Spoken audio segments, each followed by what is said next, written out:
Hello बच्चों, कैसे हैं आप सब लोग। आज हम लोग एक नया टॉपिक वर्क पावर एनर्जी करेंगे। तो देखिए, हम लोग इस टॉपिक को स्टार्ट करते हैं और काफी इंटरेस्टिंग कॉन्सेप्ट से टॉपिक में सबसे पहला कॉन्सेप्ट आते हैं वर्क के ऊपर। देखिए, मान लीजिए कि ये आपका एक टेबल रखा हुआ है। इस टेबल के ऊपर एक ब्लॉक है। इस ब्लॉक का मास m है और हमने एक फोर्स लगा दिया इसके ऊपर। हमने किसके ऊपर ऐसा फोर्स लगा दिया, ठीक है। ये देखिए, इन दोनों का बीच का एंगल थीटा है। मान लेते हैं कि थीटा हमारा 30 डिग्री है। और जब ये फोर्स लगाया है हमने, तो चलिए अभी एज्यूम कर लेते हैं थोड़े समय के लिए कि इसमें फ्रिक्शन जीरो है। ये टेबल हमारा स्मूथ टेबल है। तो क्या होगा, ये मास यहां से आगे मूव करके यहां चला जाएगा थोड़ी देर में। ये मास यहां से यहां चला जाएगा। मान लीजिए कि ये मास यहां से यहां मूव करके डी डिस्टेंस मूव किया, तो आपसे सवाल पूछा जाएगा कि बताओ इस फोर्स ने जो हमने लगाया ब्लॉक के ऊपर, उसने कितना काम किया जब ये ब्लॉक यहां से उठ के यहां चला जाए। तो डी डिस्टेंस ट्रेवल करने में इस फोर्स ने कितना काम किया। अब देखिए, आप एक चीज समझ सकते हैं कि ये जो फोर्स एफ है, इसका जो हॉरिजेंटल कंपोनेंट है एफ कॉस थीटा, और एक इसका वर्टिकल कंपोनेंट होगा एफ साइन थीटा। चलिए कुछ और पहले फोर्सेस लिख लेते हैं जो कि बाद में काम आएगा। इधर एम जी लगेगा, ऊपर नॉर्मल होगा। नॉर्मल आप एफ साइन थीटा और एम जी को बैलेंस करके हम लोग नॉर्मल निकाल सकते हैं। तो देखिए, यहाँ जो एफ कॉस थीटा फोर्स लग रहा है जो कि हॉरिजेंटल डायरेक्शन में है, ये एफ कॉस थीटा इसको मूव कर रहा है। तो यहां से देखिए वर्क डन डिफाइंड है। मैं वर्ड यूज कर रहा हूं डिफाइंड। वर्क डन डिफाइंड है। डिफाइंड का मतलब ये होता है कि साइंटिस्ट ने कई सारे फिजिक्स में क्वांटिटी को डिफाइन किया है, सो दैट वो लॉ ऑफ नेचर को एक्सप्लेन कर सकें।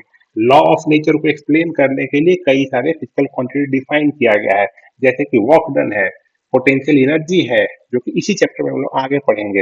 ऐसे ही बहुत सारे क्वांटिटीज है, फ्लक्स है, जो कि हम लोग क्लास 12 में पढ़ेंगे। तो खैर, यहाँ पर आते हैं कि वर्क डन का डेफिनेशन क्या है। देखिए, तो वर्क डन का डेफिनेशन है, इसे मैं तीन चार तरीके से लिख सकता हूँ। पहला पहला तो डेफिनेशन में कह सकते हैं कि जो फोर्स मैं लगा रहा हूं और जो डिस्प्लेसमेंट हो रहा है, दोनों का डॉट प्रोडक्ट। फोर्स जो मैं लगा रहा हूं और जो डिस्प्लेसमेंट हो रहा है, दोनों का डॉट प्रोडक्ट। देखिए, यहां पे फोर्स क्या है हमारा, अगर मैं इस केस में लिखूं तो ये हमारा फोर्स है। आपने पढ़ा होगा कि डॉट प्रोडक्ट क्या होता है। एफ हमारा फोर्स है, डी हमारा डिस्प्लेसमेंट है। F into D into cos theta, ये हमारा वर्क डन हो जाएगा, क्योंकि डॉट प्रोडक्ट को इस तरीके से डिफाइन किया गया है। अब आगे देखिए, इसको मैं ऐसे भी लिख सकता हूं कि कुछ नहीं है, फोर्स है इंटू डी कॉस थीटा है। डी कॉस थीटा क्या है, ये जो हमारा डी था, जो डिस्प्लेसमेंट था, displacement in the direction of force. अगर आप डी को यहाँ से थीटा एंगल है, तो यहाँ ये क्या हो जाएगा, आपका ये डी कॉस थीटा हो जाएगा। अगर ये डी है तो ये आपका डी कॉस थीटा हो जाएगा। तो मैं ये कह सकता हूँ कि वर्क डन ऐसे भी डिफाइंड है कि force into displacement in the direction of force. Displacement in the direction of force, ये ऐसे भी डिफाइंड है। मैं कर सकता हूँ। इसमें मैं अगर आगे बात करूं तो इसी चीज को मैं ऐसे भी लिख सकता हूं, F cos theta into D. F cos theta क्या है, फोर्स का वो कंपोनेंट जो डिस्प्लेसमेंट डायरेक्शन में है। तो एफ कॉस थीटा क्या है, force direction of in the direction of displacement. Force in the direction of displacement into displacement. तो देखिए, हम लोग या तो आप फोर्स और डिस्प्लेसमेंट दोनों का डॉट प्रोडक्ट लीजिए, या फोर्स को लिखिए और डिस्प्लेसमेंट को लिखिए जो कि फोर्स के डायरेक्शन में कितना हो रहा है, या फोर्स को डिस्प्लेसमेंट के डायरेक्शन में उसका कंपोनेंट लीजिए, इनटू डिस्प्लेसमेंट से मल्टीप्लाई कीजिए। देखिए बेसिकली तीनों एक ही चीज है, तीनों एक ही चीज को तीन तरीका से कहा गया है। एफ डॉट डी ही तीनों चीज है, ये है ये है ये है। तो आप सिंपली कर सकते हैं, आपको इतना कंफ्यूज नहीं होना है। आप सिंपली कर सकते हैं कि फोर्स और डिस्प्लेसमेंट दोनों का डॉट प्रोडक्ट ले लीजिए, यही हमारा वर्क डन है। तो देखिए इस केस में अगर मुझे वर्क डन निकालना हो तो हम लोग एग्जाम्पल से ज्यादा अच्छा समझ पाएंगे। देखिए इस केस में मान लीजिए कि हमने फोर्स एफ लगाया है, तो हमारा वर्क डन क्या हो जाएगा, फोर्स एफ, डिस्प्लेसमेंट कितना हो रहा है, इस पॉइंट से इस पॉइंट तक के जा रहा है, डी डिस्प्लेसमेंट है, एंगल कॉस थीटा जो कि कॉस 30 डिग्री हो जाएगा। तो यहाँ से फोर्स का वैल्यू दिया रहेगा, डिस्प्लेसमेंट का वैल्यू दिया रहेगा, और कॉस 30 का वैल्यू आप लोग जानते हैं कि अंडर रूट 3/2 होता है। तो इस तरीके से हम लोग वर्क डन निकाल लेंगे। अब यहाँ पर एक सवाल उठता है, ये वर्क डन क्या था, force into displacement, force and displacement का डॉट प्रोडक्ट, ये हमारा वर्क डन है। यहाँ पर एक सवाल उठता है कि फोर्स कौन सा फोर्स होगा। सर यहाँ तो एम भी लगा है नीचे, देखिए यहाँ पर एम भी है, ऊपर नॉर्मल भी है, यहाँ पर मैंने फ्रिक्शन जीरो माना है। अगर फ्रिक्शनल कुछ होता फ्रिक्शन तो पीछे फ्रिक्शन भी लगता, ऑल दो इस केस में मैंने जीरो माना है। और ये हमारा एक्सटर्नल फोर्स है जो मैं अप्लाई कर रहा हूँ। तो फोर्सेस तो तीन चार हो गए, कौन कौन से फोर्स है यहाँ पर, एम का फोर्स है, नॉर्मल का फोर्स है, जो हमने एक एक्सटर्नल फोर्स लगाया है वो वाला फोर्स है, और एक फ्रिक्शनल फोर्स भी है। तो सवाल ये उठता है कि कौन सा वर्क डन, वर्क डन में कौन सा फोर्स आप लेंगे। देखिए जिस फोर्स का वर्क डन पूछा जाए आपको वो फोर्स लिखना है। एग्जाम में आपको ऐसे क्वेश्चन मिलेगा, ये जैसे कि आपको दिया हुआ है तो पूछेगा कि find the work done, find the work done by external force, जो एफ हमने लगाया है उसका वर्क डन पूछेगा। आपसे पूछ सकता है कि वर्क डन एम के द्वारा कितना होगा, आपसे पूछ सकता है कि वर्क डन नॉर्मल का कितना होगा, आपसे पूछ सकता है कि वर्क डन फ्रिक्शन का कितना होगा। तो जो फोर्स का वर्क डन पूछा जाए हमें उस फोर्स पर सिर्फ ध्यान देना है, बाकी किसी और फोर्स पर कोई ध्यान नहीं देना है।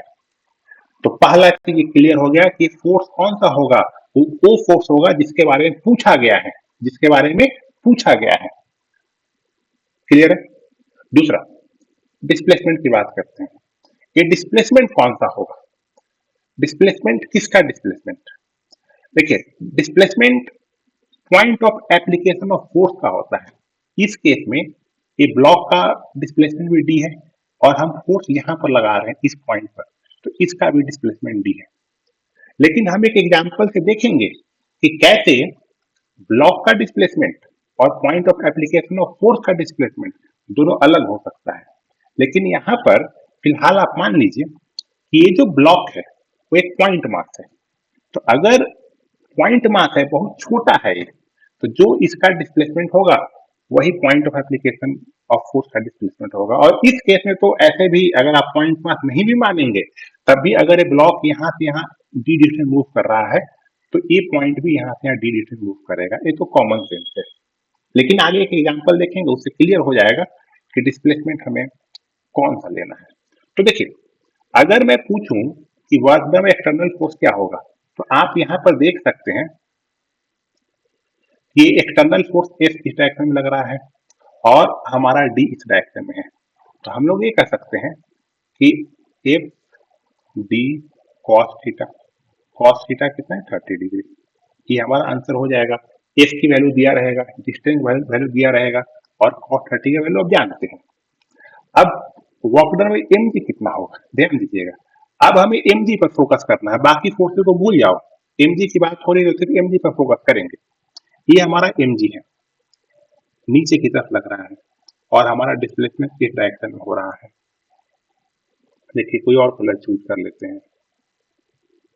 देखिए हमारा एम जी नीचे की तरफ लग रहा है, डिस्प्लेसमेंट हमारा इस डायरेक्शन में हो रहा है, दोनों का बीच कितना एंगल है 90 डिग्री है। तो हम लोग लिखेंगे फोर्स कौन सा लिखेंगे, एम जी, क्योंकि यहाँ पर एम जी का पूछा गया है, डिस्प्लेसमेंट डी, और दोनों का बीच का एंगल कितना है cos 90 डिग्री। cos 90 जीरो होता है इसलिए टोटल वर्क डन जीरो हो जाएगा। अब आते हैं नॉर्मल का वर्क डन।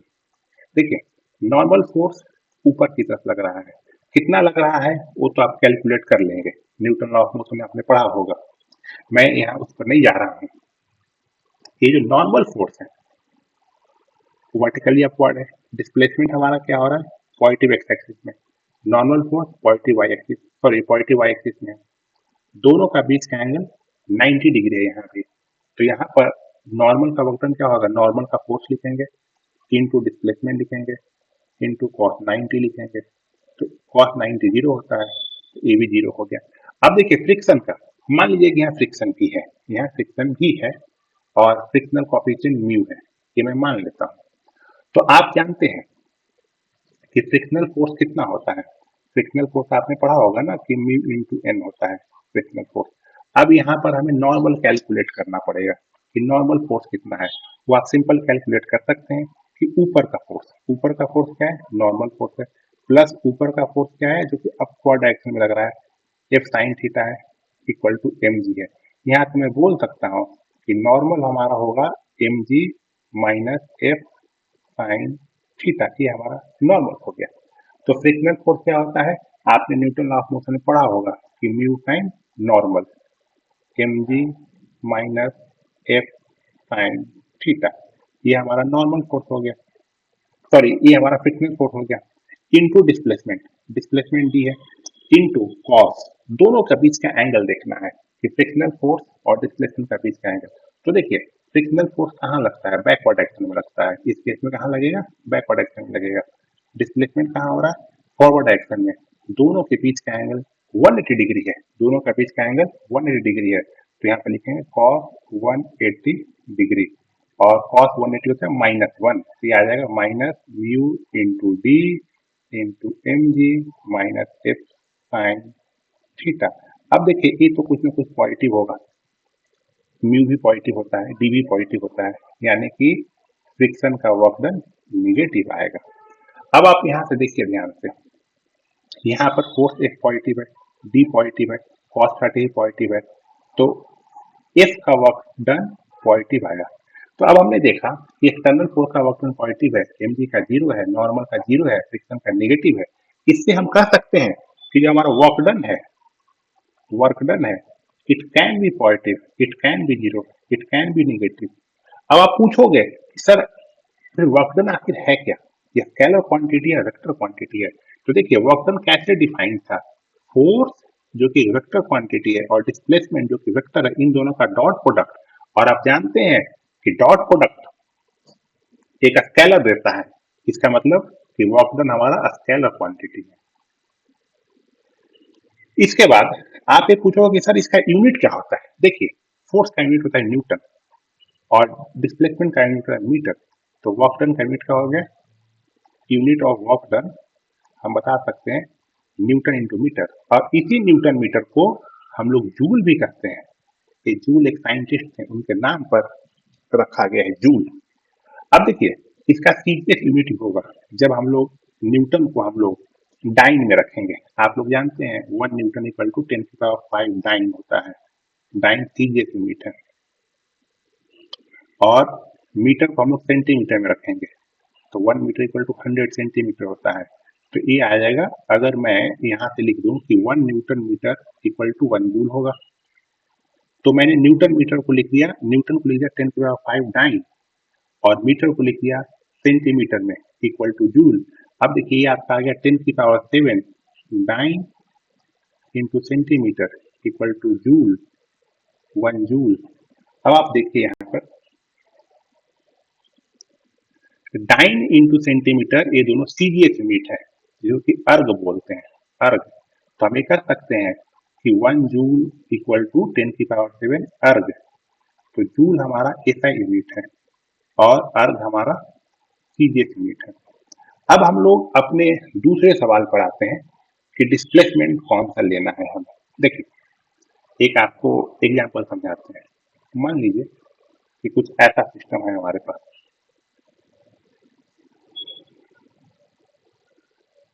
कुछ ऐसा सिस्टम मैंने बना रखा है, इसको मैंने फिक्स कर दिया, ये भी फिक्स कर दिया मैंने, ये एक हमारा वॉल है और ये एक हमारा स्पॉन्ज है। स्पॉन्ज आप समझते हैं स्पॉन्ज, और मैंने यहाँ से फोर्स एफ लगाया, अपनी उंगली से मैं यहाँ से फोर्स एफ लगा रहा हूँ। अब क्या होगा, ये स्पॉन्ज आगे मूव नहीं करेगा क्योंकि यहाँ वॉल है, लेकिन ये यहाँ का जो सरफेस है स्पॉन्ज का, ये कुछ ऐसे मूव करेगा। देखिएगा ध्यान से, यहाँ का जो सरफेस है वो कुछ ऐसे मूव करेगा, इस सरफेस ऐसे मूव करेगा। तो देखिए ये जो पॉइंट था, ये पॉइंट यहाँ चला गया, तो इस पॉइंट का डिस्प्लेसमेंट हुआ है, यानी कि हमने अपना वर्क किया है। ऑल्दो स्पॉन्ज जो होल तो मूव नहीं किया, कि जहां था वही था, लेकिन जो point of application of force है वो मूव कर रहा है। तो यहाँ से हम लोग कह सकते हैं कि जो डिस्प्लेसमेंट क्या है, ये displacement of point of application of force है। Displacement of point of application of force, application of force है। अगर कोई ब्लॉक है या कोई पॉइंट मास है, उस केस में डिस्प्लेसमेंट ऑफ द ब्लॉक वो होता है displacement of the point of application of force. तो दोनों केस में सेम ही होगा, बट ऐसे केसेस में अलग हो सकता है। अब हम लोग देखिए आगे देखते हैं। अब वर्क डन कैलकुलेट कैसे करें। देखिए हम लोग पढ़े थे ना कि वर्क डन क्या होता है, फोर्स इनटू डिस्प्लेसमेंट। तो मान लीजिए कि एक कोई क्वेश्चन लेते हैं, एक हमारा ब्लॉक है, ये एंगल 60 डिग्री है, और इसके ऊपर मैंने एक और ब्लॉक रख दिया, और एक पूरा ट्रक है हमारा। ये क्या है, ये पूरा ट्रक है। इस ट्रक पर ये वेज रखा हुआ है, इस वेज के ऊपर एक ब्लॉक रखा हुआ है, इसका मास m है, और ये ट्रक आगे मूव कर रहा है 4 मीटर पर सेकेंड से। इस केस में अगर पूछा जाए कि 2 सेकेंड के बाद, after 2 second, after 2 second find the, और इसमें चलिए हम लोग ऐसा रख लेते हैं कि हमने एक फोर्स लगाया एफ आगे की तरफ, एफ आगे की तरफ मैंने इस तरफ फोर्स लगाया। नहीं, इसमें आगे की तरफ फोर्स नहीं रखते हैं। आपके क्वेश्चन में दिया हुआ है कि ब्लॉक एट रेस्ट है, ब्लॉक एट रेस्ट। क्वेश्चन है कि after 2 second find the work done, work done by friction force, by friction force on block.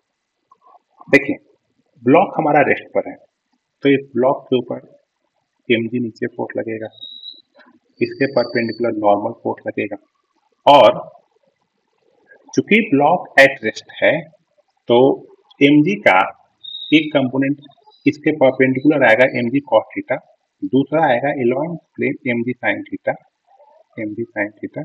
और चूंकि ब्लॉक रेस्ट पर है इसलिए पीछे की तरफ एक फ्रिक्शन फोर्स लग रहा होगा जो कि F है, जो कि F कितना होगा, friction force mg sin theta.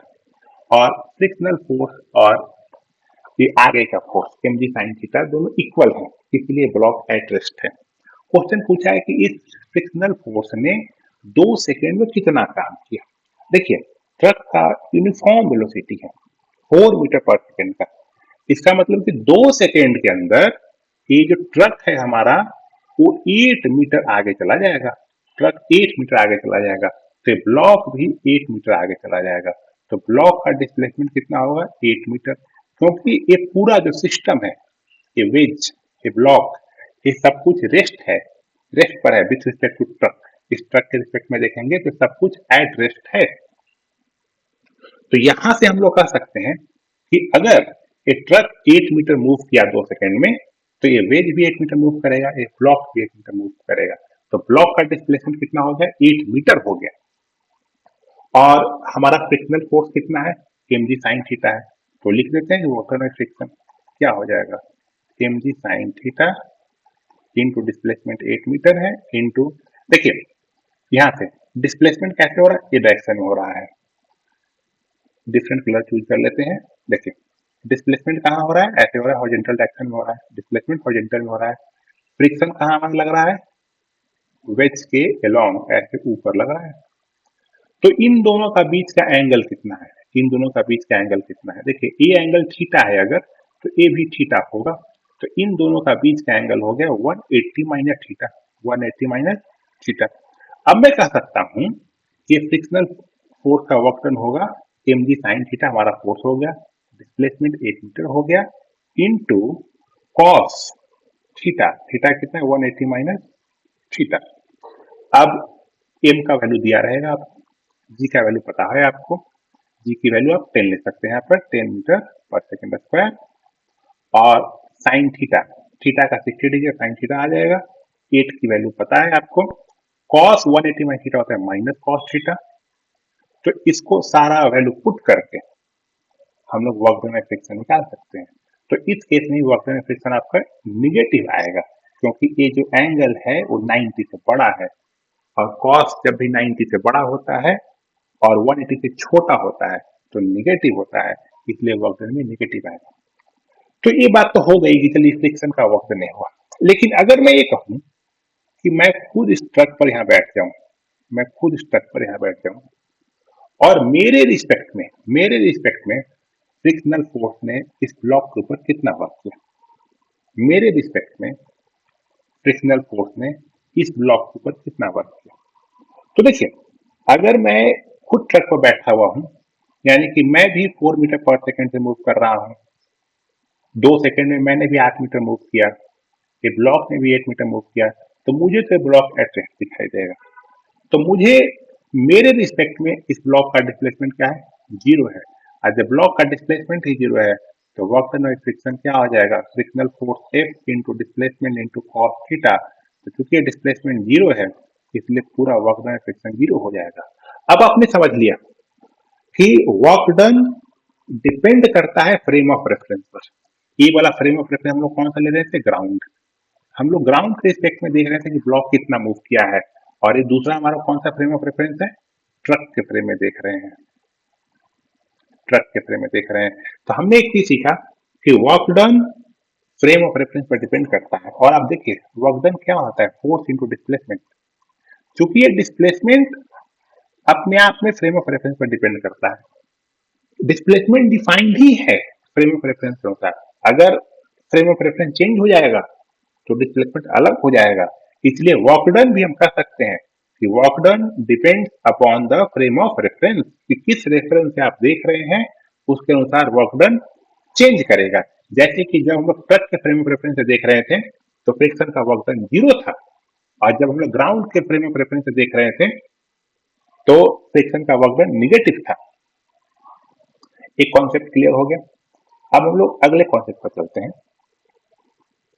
मान लीजिए कि आपके पास एक फोर्स दिया हुआ है वेक्टर फॉर्म में, ऐसे है 2i+3j, ये हमारा फोर्स है।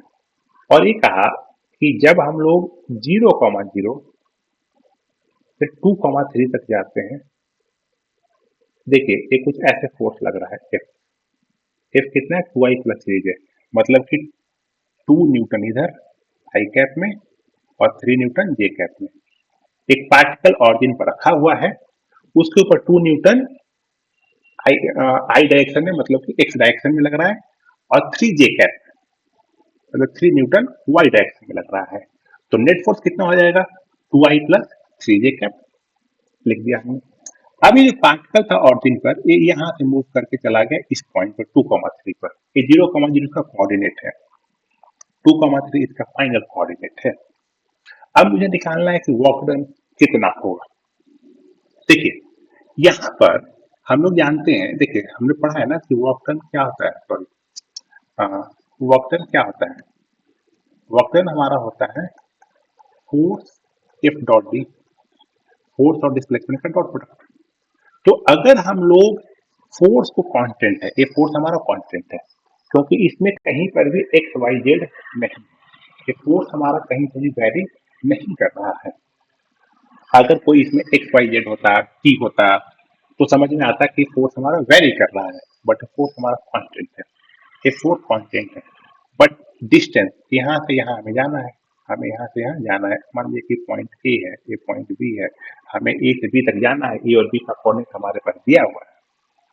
तो हमारा जो फोर्स है एक कांस्टेंट है, तो हम लोग लिखिए एक अगर स्मॉल डिस्प्लेसमेंट दे तो उसके लिए हम लोग लिख सकते हैं कि force work done D W equal to force into D S. मैंने डी एस इसलिए लिखा ना क्योंकि आप डी डी लिख नहीं सकते हैं इसको, इसलिए यहाँ पर मैंने डिस्प्लेसमेंट को एस से शो कर दिया। तो डी एस क्या हो गया, स्मॉल डिस्प्लेसमेंट हो गया। तो डी डब्ल्यू क्या है, एक स्मॉल वर्क डन क्या होता है, फोर्स इंटू स्मॉल डिस्प्लेसमेंट। तो देखिए इस केस में, देखिए मैं आपको बताता हूँ, ये हमारा 0,0 है, हमें यहाँ से कहाँ जाना है 2,3 तक के। तो यहाँ से आप मान लीजिए कि थोड़ा दूर गए आर, तो आप आर से एक स्मॉल दूरी तय कीजिए, आर से एक स्मॉल दूरी तय कीजिए डी आर। तो देखिए ये आर से आप डी आर तय कर रहे हैं, तो ये डी आर क्या होगा, ये डी आर क्या है आपका वेक्टर है, डिस्प्लेसमेंट वेक्टर है। तो ये डी आर क्या होगा, देखिए ये डी आर अगर आप देखेंगे ना तो ये हमारा टू डायमेंशनल कोऑर्डिनेट है। तो इसको हम कह सकते हैं कि एक्स में कुछ मूव करेगा, कुछ वाई में मूव करेगा, और इन दोनों का रिजल्टेंट डी आर होगा। तो डी आर क्या होता है आप लोग याद भी कर लीजिए कि डी एक्स आई plus d y j cap. और अगर ये थ्री डायमेंशनल का क्वेश्चन हो जाए तो डी आर आपका होगा D x i cap plus d y j cap plus D Z के कैप। तो यहाँ पर टू डायमेंशनल है तो डी आर को लिख देंगे D x i cap plus d y j cap. अब हमारा फोर्स क्या था, फोर्स में लिख सकता हूँ इसको 2i प्लस 3j, ये फोर्स है।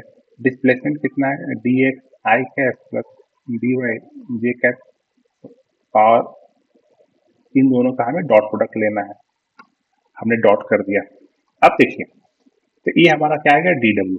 अब इसको डॉट प्रोडक्ट को सोल्व कर सकते हैं, ये आई के साथ मल्टीप्लाई होगा तो 2dx हो जाएगा, और जे के साथ होगा तो 3dy हो गया। अब देखिए ये स्मॉल वेक्टर निकला है जब हमारा पार्टिकल यहाँ से यहाँ डी आर मूव किया है, लेकिन हमें तो 0 से 2,3 मूव कराना है, यानी कि x कहाँ से कहाँ तक वेरी कर रहा है 0 से 2 तक के, तो इंटीग्रेशन करना पड़ेगा। y कहाँ से कहाँ तक वेरी कर रहा है 0 से 3 तक के। तो देखिए 2dx इसका इंटीग्रेशन होगा 2x, और इसका इंटीग्रेशन होगा 3y, ये तो आप लोग जानते हैं बेसिक मैथमेटिक्स में पढ़े होंगे। तो x वेरी कर रहा है 0 से 2 तक के, y वेरी कर रहा है 0 से 3 तक के। अब इसको आप पुट कर दीजिए, 2 इंटू 2 4 हो जाएगा, प्लस 3 इंटू 3 9 हो जाएगा, दिस इक्वल टू 13 जूल। ये हमारा आंसर आ गया। तो इसका मतलब आप समझ गए कि अगर फोर्स आई कैप जे कैप में दिया हुआ है और फोर्स कांस्टेंट है तो एफ डॉट डी एस लिख देंगे, और आपका डीएस क्या होगा, एफ डॉट डीएस भी लिख सकते हैं, डीआर भी लिख सकते हैं, कोई फर्क नहीं पड़ता है। ठीक है, यहाँ मैंने डीआर लिखा है, इसको आप डीएस भी कह सकते हैं, कोई दिक्कत नहीं है। और हमारा ये डी आर क्या हो जाएगा D x i cap plus d y j cap, और इसके बाद दोनों का डॉट प्रोडक्ट ले लेंगे, 2dx प्लस 3dy हो गया। इसको आप इंटीग्रेट कर देंगे, x कहाँ से कहाँ वेरी कर रहा है 0 से 2 तक के, y कहाँ से कहाँ तक है 0 से 3 तक के।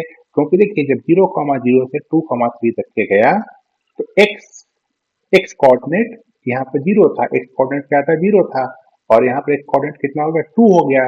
इसका मतलब कि x हमारा वेरी कर रहा है 0 से लेकर के 2 तक के, और हमारा देखिए यहाँ पर y कोऑर्डिनेट 0 है, यहाँ पर y कोऑर्डिनेट 3 हो गया, तो y वेरी कर रहा है 0 से लेकर 3 तक के। इसको आप इंटीग्रेट कर देंगे, ये हमारा आंसर हो जाएगा। तो इस तरीके से हम लोग निकाल सकते हैं।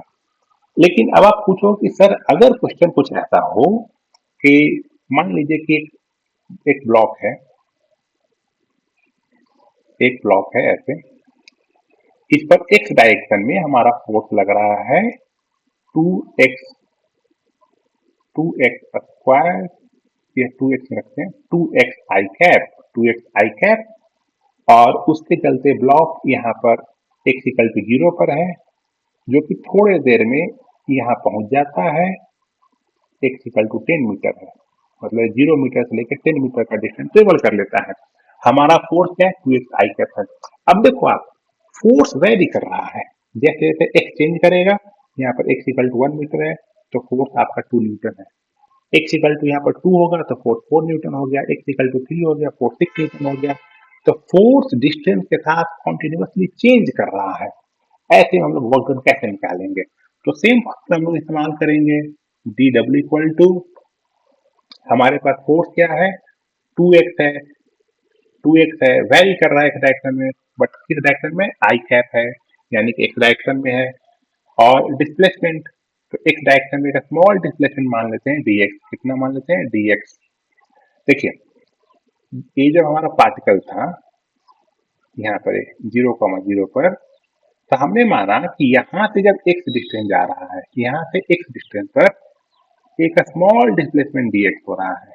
अब देखिए, हर x पर आपका फोर्स वेरी कर रहा है, लेकिन यहाँ से x दूरी पर जब हमने एक स्मॉल डिस्प्लेसमेंट dx माना, और ये स्मॉल डिस्प्लेसमेंट काफी छोटा है, ये इससे भी छोटा है, ये तो मैंने इतना बड़ा आपको दिखाया है ताकि आपको दिखाई दे, ये इससे भी छोटा, इतना छोटा है कि इसके और इसके बीच में, इस पॉइंट 0,0 और 10,0 के बीच में ऐसे ऐसे इनफाइनाइट dx है, तो ये बहुत छोटा है। तो इतने स्मॉल डिस्टेंस में अगर हम लोग फोर्स को कांस्टेंट मान लें तो कोई बुराई नहीं है। तो इस स्मॉल dx में हमारा फोर्स क्या आ जाएगा, 2x आई कैप, और हमारा डिस्प्लेसमेंट क्या है, dx है। ये हमारा हो गया स्मॉल वर्क डन, इसको यहां से यहां ले जाने में स्मॉल वर्क डन हो गया। अब मुझे निकालना है कि 0 से 10 तक के वर्क डन कितना होगा, तो हम लोग क्या करेंगे, इसको इंटीग्रेट कर देंगे फ्रॉम 0 से 10।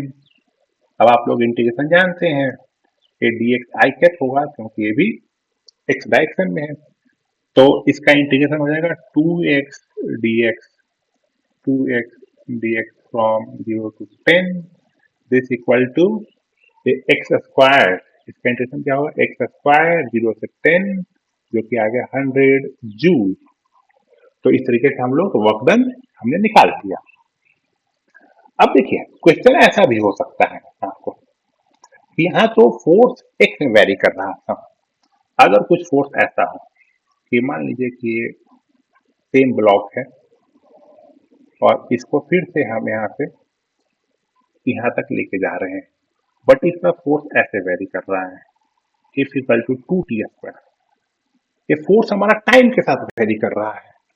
अब क्या करें, अब हम लोग लिख सकते हैं D W equal to F dot D X. D X क्या है, एक्स डिस्टेंस में वेरिएशन, एक्स डायरेक्शन में वेरिएशन है, ये हमारा फोर्स है। बट फोर्स हमारा टाइम के साथ वेरी कर रहा है, जैसे जैसे टाइम वेरी कर रहा है वैसे वैसे हमारा फोर्स वेरी कर रहा है। तो देखिए, ऐसे क्वेश्चन को कैसे सोल्व करेंगे, देखिए मान लीजिए कि इसका मास 10 है, तो हम लोग ऐसा कर सकते हैं ना कि dx है तो यहाँ पे एक dt नीचे लिख देते हैं और एक dt यहाँ भी लिख देते हैं, कोई दिक्कत नहीं है। और ये dx by dt क्या है, dx by dt कुछ नहीं होता है बल्कि वेलोसिटी होता है, आपने काइनेमेटिक्स में पढ़ा होगा। तो ये dx by dt हो गया जो कि वेलोसिटी है, और वेलोसिटी क्या होता है, वेलोसिटी होता है हमारा, सॉरी, तो हमें वेलोसिटी निकालना है। देखिए, अब देखिए एक्सेलरेशन क्या होता है, dv by dt, एक्सेलरेशन क्या होता है, dv by dt, और इस केस में हमारा एक्सेलरेशन क्या होगा, फोर्स बाय मास। फोर्स क्या है हमारा, 2t², this divide by mass, ये हमारा एक्सेलरेशन हो गया। ये फोर्स 2t² था ना, इसमें मास से डिवाइड कर देंगे, यही तो हमारा एक्सेलरेशन आएगा, ये हमारा एक्सेलरेशन हो गया। This acceleration equal to dv by dt। मैं यहाँ से लिख सकता हूँ कि dv equal to 2t² by m into D T, ये मैंने लिख दिया। अब देखिए, मान लीजिए कि यहाँ पर टाइम t इक्वल टू 0 है और मुझे निकालना है t इक्वल टू 2 सेकेंड पर, कि जब ये ब्लॉक t इक्वल टू 0 से 2 सेकेंड के बाद कहीं ना कहीं कुछ दूरी तय कर लेगा, तो 2 सेकेंड के बाद कितना वर्क डन होगा ये मुझे निकालना है। तो मान लीजिए कि 0 है तो वेलोसिटी क्या है, 0 है, क्वेश्चन में दिया रहेगा इनिशियली ब्लॉक एट रेस्ट है। 2 सेकेंड के बाद वेलोसिटी v होता है, तो यहाँ भी t 0 हो जाएगा, यहाँ भी t इक्वल टू 2 हो जाएगा, और आप इसको इंटीग्रेट करेंगे तो इंटीग्रेट करके आएगा 2/3।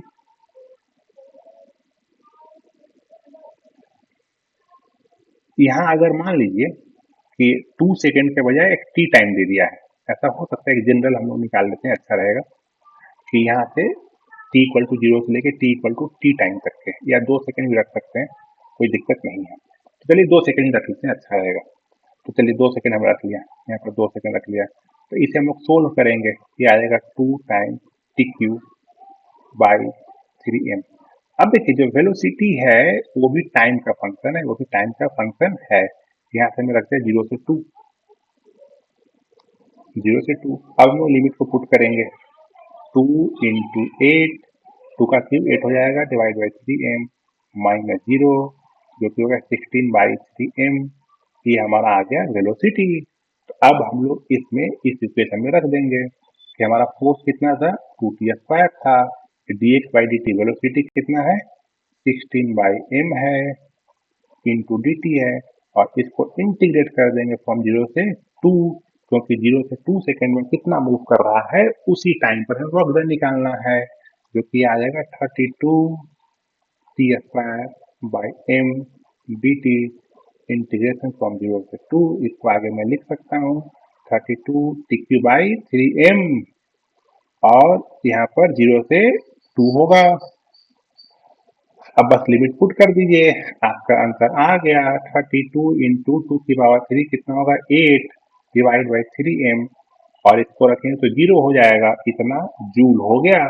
ब्लॉक का मास दिया रहेगा, मान लीजिए कि अगर मास 1 kg दिया हुआ है, मान लेते हैं, तो ब्लॉक में आ जाएगा 32 इंटू 8/3 जूल। तो हम लोगों ने देखा कि जब फोर्स कांस्टेंट हो, जब फोर्स वेरिएबल हो, या जब फोर्स टाइम के साथ वेरी कर रहा है, तो कैसे वर्क निकालते हैं। मैं आपको एक चीज और बताता हूँ, देखिए यहाँ पर फोर्स क्या है, F इक्वल टू 2x है, इसी में बताते हैं। देखिए ये हमारा फोर्स है, ये फोर्स है और ये डिस्प्लेसमेंट है। F इक्वल टू 2x के अनुसार ये फोर्स वेरी कर रहा है, F इक्वल टू 2x के अनुसार ये फोर्स हमारा वेरी कर रहा है, 2x ये ऑरिजिन से पास करेगा। आप लोग पढ़े होंगे ना, y इक्वल टू mx का ग्राफ है, y इक्वल टू mx का ग्राफ है। अब देखिए इस केस में आप देखिए, हमें निकालना है कि जब 0 से 10 मीटर जाएगा, तो यहाँ पर 0 है, 0,0 रख लेते हैं, और यहाँ पर 10 है, 10,0 है। तो अगर किसी पार्टिकुलर एक्स पर अगर मैं एक स्मॉल डिस्प्लेसमेंट ले लेता हूँ dx, स्मॉल डिस्प्लेसमेंट dx, तो वर्क डन क्या होगा इस केस में, dw क्या होगा, ये फोर्स। तो यहाँ पर ये फोर्स कौन सा है, ये वाला पूरा एफ है जो आप देख रहे हैं, ये जो y है यहाँ पर, जो y आप बोलते हैं ए, यही तो हमारा फोर्स है, ये फोर्स है हमारा, ठीक। तो ए वैल्यू कितना है यहाँ पर, ए वैल्यू 2x है, यहाँ पर जो भी x का वैल्यू होगा उससे रखिएगा तो वैल्यू आ जाएगा, ये 2x है और ये dx है, और फिर इसको हम लोग इंटीग्रेट करते थे 0 से 10 तक के। लेकिन अगर आप देखिए तो dx क्या है, इस स्मॉल स्ट्रिप का एरिया है, dx क्या है, इस स्मॉल स्ट्रिप का एरिया है, और इंटीग्रेशन क्या होता है, ऐसे ही सारे, ऐसे ही इस पूरे ट्रायंगल में जितना स्मॉल स्ट्रिप बनेगा सबका अगर एरिया हम लोग निकाल लें, तो यही तो हमारा वर्क होगा। इसका मतलब कि हम लोग इस केस में इंटीग्रेशन करने के बजाय एरिया भी निकाल सकते हैं, और ये एरिया क्या हो जाएगा, हाफ इंटू बेस 10 है ट्रायंगल का, और हाइट जब ये 10 है तो फोर्स हमारा 20 हो जाएगा, तो हाइट हो गया हमारा 20, जो कि आ गया 100 जूल। देखिए यहाँ से 100 जूल आंसर है, यहाँ भी 100 जूल है। इसका मतलब हम लोग कह सकते हैं कि जो फोर्स और डिस्प्लेसमेंट का ग्राफ है, फोर्स और डिस्प्लेसमेंट का ग्राफ है, उसका एरिया भी हमें वर्क डन देता है, उसका एरिया भी हमें वर्क डन देता है। तो हम लोग एरिया से भी कैलकुलेट कर सकते हैं, या फिर एग्जाम में आपको दे सकता है, ग्राफ दे देगा फोर्स का।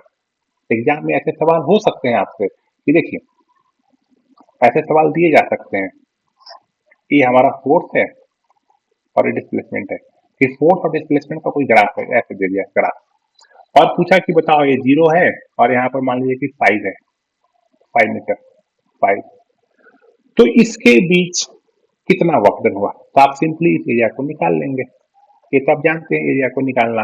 अब मान लीजिए कि आपका एक ग्राफ दिया हुआ है, ये भी ग्राफ दिया हुआ है, और उस ग्राफ में जो भी इसका वैल्यू दिया हुआ है कि एफ का जो कुछ वैल्यू है, जैसे कि एफ का वैल्यू यहाँ पर इक्वेशन हो जाएगा, ऐसा लिख सकते हैं हम लोग 2x प्लस 3 लिख सकते हैं इसको, ठीक है।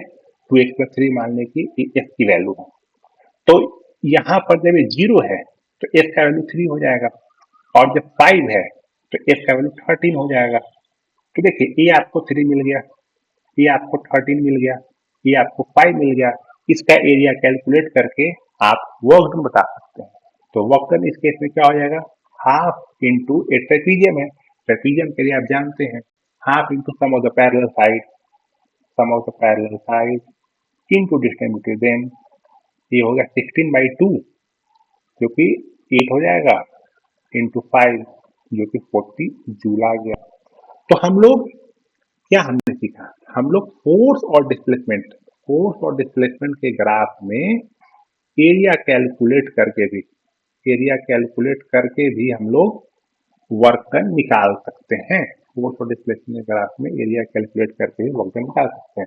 और अगर आप थोड़ा सा ध्यान दीजिए, एरिया क्या है, इस एरिया में क्या करते हैं, इसको इससे मल्टीप्लाई करते हैं, ठीक है।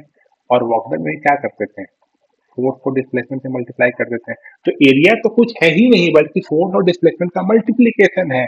और वर्क डन में तो हम लोग यही काम कर रहे थे कि फोर्स और डिस्प्लेसमेंट का मल्टीप्लीकेशन कर रहे थे। तो इसीलिए फोर्स और डिस्प्लेसमेंट का जो एरिया है ग्राफ का, वो हमें वर्क डन देता है। यहाँ तक आपको क्लियर होगा। थोड़ा सा और आगे देखते हैं। अगर कोई ये कहे कि वर्क डन को वेरी कराया जाए, अगर वर्क डन आप सॉरी फोर्स आपका वेरी करे, फोर्स को हमने अभी तक एक्स डायरेक्शन में वेरी कराया था। अब अगर मैं मान लूं कि ये एक्स और वाई दोनों डायरेक्शन में वेरी कर रहा है, जैसे कि ये है हमारा 3x² आई कैप, और यहाँ पे रख लेते हैं 2y जे कैप, ये हमारा फोर्स वेरी कर रहा है। मतलब ये है कि मान लो कि अभी पार्टिकल फिर से 0,0 पर है, तो इस पर कुछ ऐसे फोर्स लग रहा है, एक्स डायरेक्शन में फोर्स लग रहा है 3x² आई कैप, और वाई डायरेक्शन में फोर्स लग रहा है 2y जे कैप। तो इन दोनों का रिजल्टेंट क्या हो जाएगा, 3x² i cap plus 2y j cap हो जाएगा। तो ये हमारा फोर्स है, और हमें इस फोर्स के चलते फिर से हमें पार्टिकल 0,0 से मूव करके 2,3 तक चला जाता है, तब मुझे वर्क डन निकालना है। अब हम लोग यहाँ पर अगर एक चीज ध्यान दें, यहाँ पर अगर हम लोग एक चीज ध्यान दें कि देखिए वर्क डन क्या था, डी डब्ल्यू क्या लिखते थे, small F into D S लिखो, डी आर लिखो, कोई फर्क नहीं पड़ता है क्योंकि सब कुछ डिस्प्लेसमेंट है, एफ डॉट डी आर। तो हमारा फोर्स कितना है, 3x² i cap plus 2y j cap into d r cap d x i cap plus d y j cap. हमने पढ़ा था ना, अगर यहाँ से इस आर डिस्टेंस पर ये डी आर डिस्टेंस है, तो डी आर बेसिकली क्या है, इसका एक्स कंपोनेंट और वाई कंपोनेंट इन दोनों से मिलकर डी आर बना है। तो डी आर होता है D x i cap plus d y j cap. अगर जेड कंपोनेंट भी होता तो इसमें डी जेड के कैप भी हम लोग इंक्लूड कर देते हैं। ये हमारा हो गया, इसको मैं लिख सकता हूँ 3x² dx, डॉट प्रोडक्ट है तो आई को आई के साथ मल्टीप्लाई कर देंगे, जे को जे के साथ मल्टीप्लाई कर देंगे,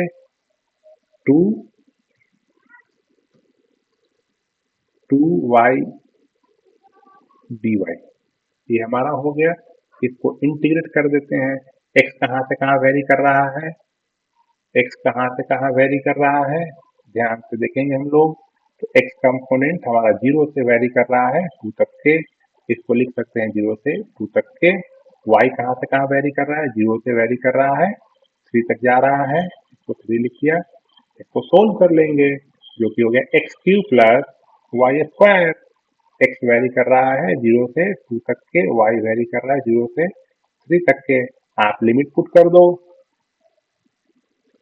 8 हो जाएगा, प्लस यहाँ से 9 आ गया, जो कि आ गया 17 जूल। हम लोग कह सकते हैं कि वर्क डन इस केस में 17 जूल हुआ। ये क्लियर है। ऐसे ही सवाल और पूछे जा सकते हैं, इसमें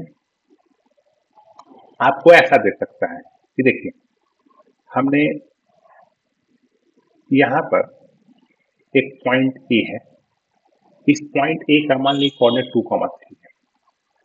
तो देखिए, अगर कोऑर्डिनेट सिस्टम दिया हुआ है 2,3 और आपको ए का पोजीशन वेक्टर निकालना है, पोजीशन वेक्टर क्या होता है?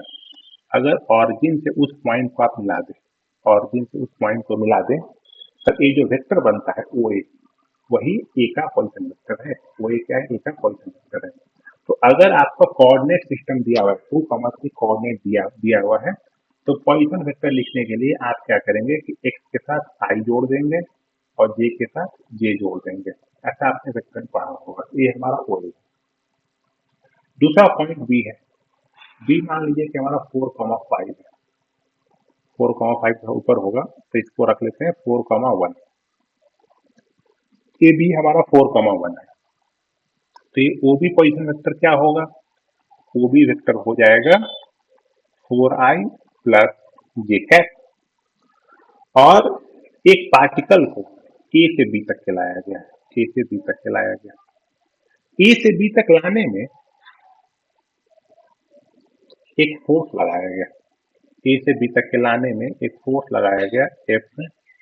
ये फोर्स है 2i प्लस, मान लेते हैं कि 2i प्लस 3j है, कांस्टेंट फोर्स है 2i प्लस 3j। तो आपको पूछेगा कि ए से बी तक के पार्टिकल को मूव करने में वर्क डन कितना हुआ। तो देखिए, वर्क डन क्या होता है? वर्क डन हमारा होता है फोर्स इंटू डिस्प्लेसमेंट, आप जानते हैं। तो फोर्स कितना है? 2i plus 3j, 2i plus 3j। Dot product लेंगे डिस्प्लेसमेंट का। अब देखिए, डिस्प्लेसमेंट आपको बताना है। तो डिस्प्लेसमेंट क्या है? जो ए बी वेक्टर है, ए से बी की तरफ जा रहे हैं, ए बी वेक्टर हमारा डिस्प्लेसमेंट है। अब हमें ओ ए वेक्टर पता है, ओ बी वेक्टर पता है, तो क्योंकि ए बी वेक्टर आपको लिखना है, तो ए लिखेंगे। देखिए, फाइनल पॉइंट लीजिए, कहाँ जा रहा है? ए से बी। ए से कहाँ जा रहा है? बी। तो जहां जा रहा है, मतलब कि जो फाइनल पॉइंट है, तो फाइनल पॉइंट क्या है? बी। तो बी का पोजीशन वेक्टर है, तो बी का पोजीशन वेक्टर क्या होता है? O B vector. Minus A का पोजीशन वेक्टर क्या होता है? O A vector. तो O B vector minus O A vector हमारा आएगा A B vector, A B vector. Okay. अब हम लोग क्या करते हैं कि हमें ओ बी वेक्टर पता है, ओ बी वेक्टर है 4i प्लस जे, ये हमारा ओ बी वेक्टर है। माइनस ओ ए वेक्टर पता है हमें 2i प्लस 3j।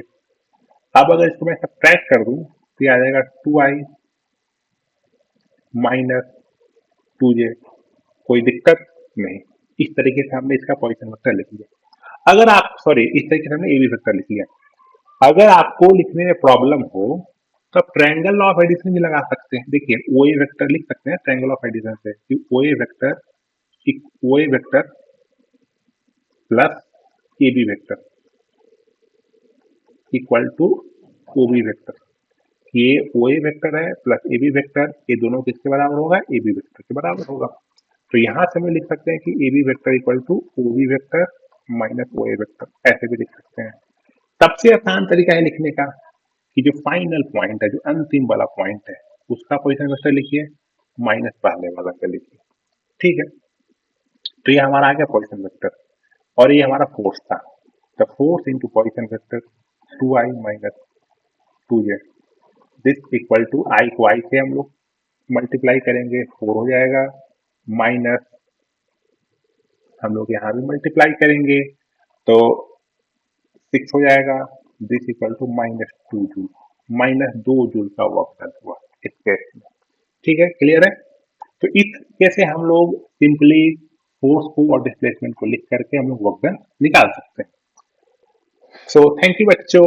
अब हम लोग नेक्स्ट क्लास में आगे पढ़ेंगे कंजर्वेटिव फोर्स के बारे में, नॉन कंजर्वेटिव फोर्स के बारे में। देन हम लोग पढ़ेंगे काइनेटिक एनर्जी के बारे में, उसके बाद पढ़ेंगे पोटेंशियल एनर्जी पढ़ेंगे, उसके बाद पढ़ेंगे वर्क एनर्जी थ्योरम पढ़ेंगे, और उसके बाद टोटल एनर्जी को कंजर्व करेंगे। तो वर्क एनर्जी थ्योरम में हम लोग ये सब टॉपिक आगे पढ़ेंगे। Thank you very much.